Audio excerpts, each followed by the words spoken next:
اتنی سخت rules and regulations کی بات کی جاتی ہے، پھر اینٹری منی لانڈرنگ لاز کی بات کی جاتی ہے، پھر فیڈف کے حوالے سے بات کی جاتی ہے، تو know your customer know your client جو ہے اس کی بڑی سخت ریگولیشنز ہیں. لیکن اس طرح کے کیسز اور وہ بھی ایک پورا سمجھ لیں کہ نیکسس کام کر رہا ہے، یہ چیزیں ہمارے سامنے آ رہی ہیں. یہ جو معاملات ہیں اس کو ہم عمومی طور پہ ایک عام جو اصطلاح استعمال کرتے ہیں وائٹ کالر کرائم. اب یہ تمام فائنینشیل کرائمز ہوتے ہیں جو اپر سوشیو اکنامک گروپ جو ہماری سوسائٹی کے وہ تعلیم یافتہ مہذب لوگ جن کی معاشرے میں بہت زیادہ عزت ہوتی ہے وہ کمٹ کرتے ہیں اس کو. ایک وضاحت مجھے یہاں پہ، چونکہ آپ نے تفصیل سے جو رپورٹ پڑھی ہے اور اس میں خاتون اس میں ایک مرکزی کردار ہے، تو یہاں میں اپنے سامعین کو، ناظرین کو اور آپ کو بھی یہ گزارش کرنا چاہوں گا کہ یہ white collar crime basically organised crime ہے. یہ ہے نا، یہ جیسے ابھی آپ نے خود بھی فرمایا کہ گروہ، اور میں نے آپ سے عرض کیا ٹیکنیکلی وائٹ کالر کرائم جو ہے کرمنالوجی کی ایک بڑی امپورٹنٹ ایک ٹرم ہے، ٹھیک ہے. اور یہ صرف وائٹ کالر ہی نہیں ہے، اس کو میں آپ سے ایسے عرض کر دوں کہ اس کی بنیاد جو ہے وہ کئی ہیں. یعنی یہ ہمارا جو ٹائٹل آف جاب ہوتا ہے، ٹائٹل آف جاب میں ہماری white collar, blue collar, pink collar, brown collar, یعنی اس طرح کی کئی ہیں جناب. یہ کس میں آتا ہے؟ یہ کہاں فالو؟ یہ آئے گا پنک کالر کرائم میں، کیونکہ خاتون نے شروع کیا اس لیے اس کو ہم پنک کالر کرائم کہیں گے. میں نے وائٹ کالر کی آپ کو جو تفصیلات سے جو آگاہ کیا، اس کے اندر معاملہ یہ بنتا ہے کہ اس کے اندر وہ شرفا کے جو بظاہر نظر آتے ہیں، ایجوکیٹڈ ہوتے ہیں. یہ ٹرم 1930 میں انٹروڈیوس ہوئی تھی، اور اس وقت چاہے وہ کلرک ہو، چاہے وہ مینیجر ہو، چاہے وہ ایڈمنسٹریٹو آفیسر ہو، تو ان کا جو ڈریس کوڈ تھا وہ وائٹ تھا. اس حساب سے اس کو انہوں نے کہا وائٹ.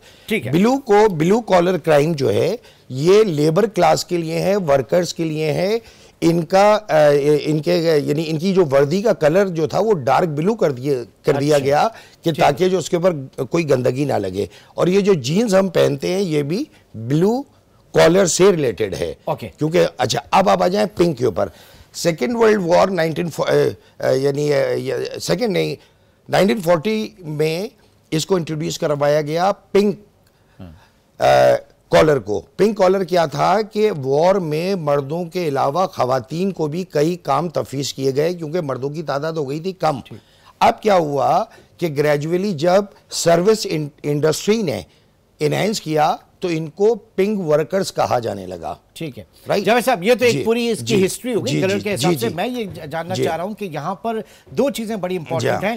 ایک تو یہ جو موڈس آپرینڈی تھا کہ جناب ٹرم فائنینس سرٹیفکیٹس کے اندر کیونکہ لوگ وہاں پہ لانگ ٹرم کے لیے 5 سال 10 سال 15 سال کے لیے رکھ کے بھول جاتے ہیں. ایک تو اس کا فائدہ اٹھایا گیا، اور دوسرا جو بینکس ایڈمنسٹریشن ان کو پتا ہوتا تھا کہ جناب یہ کرمنل ریکارڈ کے اوپر فائر کیے گئے لیکن پورا کا پورا اسٹاف کو وہاں پہ رکھ لیا. یہ کتنی بڑی نیگلیجنس ہے پاکستان میں اگر یہ حقیقتاً ایسا ہے، کیونکہ اس کے اوپر تو کیسز باقاعدہ درج ہوئے ہیں. اچھا معاملہ چونکہ ابھی سب جوڈس ہے تو ہم اس کی میرٹ کے اوپر بات کریں. پہلا یہ ہے کہ اس کو اگر ہم قانونی تاثر میں دیکھتے ہیں تو اس میں 406 انوالو ہے پاکستان پینل کوڈ کی، جس کو آپ امانت میں خیانت کہتے ہیں، یا اس کو آپ بریچ آف ٹرسٹ بھی کہہ سکتے ہیں. اگر یہ پروسیکیوٹ ہوگی، کیونکہ دیکھیں دھوکہ دہی میں اور امانت اور خیانت میں فرق ہے. یہاں پہ میں یہ توجہ ضرور دلانا چاہوں گا کہ جیسا کہ آپ نے فرمایا کہ یہ یعنی اکابرین کے علم میں ہوتا ہے، اس کے باوجود ایسی امپلائمنٹ کر لی جاتی ہے بجائے اس کے کہ ان کو بین کر دیا جائے یا ان کو سخت سے سخت سزا دی جائے. جو لوگ اس کا شکار ہوئے ہیں ان سے میں یہ واضح طور پہ عرض کر دوں قانونی طور پہ کہ 406 میں دھوکہ دہی والی کلوز 420 نہیں لگا سکتے. اس کی وجہ یہ ہے کہ بریچ آف ٹرسٹ میں آپ اپنی جائیداد یا اپنی رقم رضاکارانہ طور پہ اس کو دے رہے ہیں، رائٹ.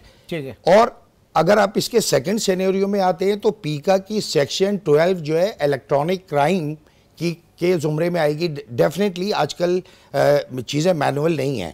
جو بھی ٹرانزیکشن ہوگی تو اب ایف آئی اے حکام جو بھی اس کی تحقیق کر رہے ہیں یا تفتیش کر رہے ہیں، میری گزارش یہ ہوگی کہ جو سوال آپ نے اٹھایا یہ اس وقت تک اس کی روک تھام نہیں ہو سکتی جب تک آپ ریلیونٹ سیکشنز کلوزز اس پہ نہیں لگائیں گے. یہ تو بڑی قانونی پیچیدگیاں ہیں جو اس وقت آپ بتا رہے ہیں، لیکن the point is کہ یہاں پر ہوتا یہ ہے کہ ایک بینک میں کوئی فراڈ ہو جائے تو بینک اپنی گڈ ول بچانے کے لیے اس چیز کو منظر عام پر نہیں آنا. یہ نارمل ہو، پوری دنیا میں اس طرح کا ہوتا ہے. یہ ایک سیٹل لا ہے، سیٹل لا ہے کہ اگر اس طرح کی ایکٹیویٹی میں کوئی انوالو ہے تو وہ اپنے ڈسمیزل کے بعد اس انڈسٹری میں جاب نہیں لے سکتا under the section and rule of state bank of Pakistan. سوال یہی پیدا ہوتا ہے کہ دوبارہ ان کو کیسے ملازمتیں مل جاتی تھیں دوسرے بینک صرف اس لیے کہ جناب وہ ڈیپوزٹ بیس بڑھاتے ہیں. جی ایگزیکٹلی بزنس جنریٹ کر کے دیتے ہیں. بالکل. تو یہ کمپرومائز ہوا نا. جی ہاں بالکل بالکل.